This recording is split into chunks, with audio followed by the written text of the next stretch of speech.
به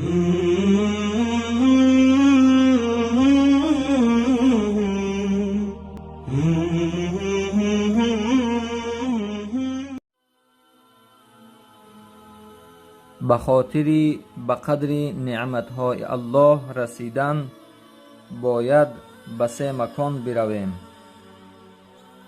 شفاخانه، زندان، قبرستان.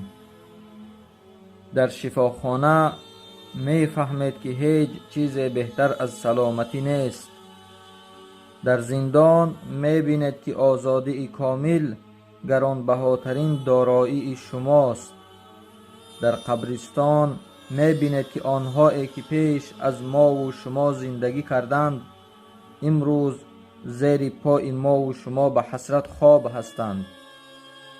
اگر خواهید که همیشه از شما با نیکی یاد کنند، پس با مردم در همه حالت در کنار آنها باشید و هیچگاه روز حساب و کتاب آخرت را فراموش نسازید.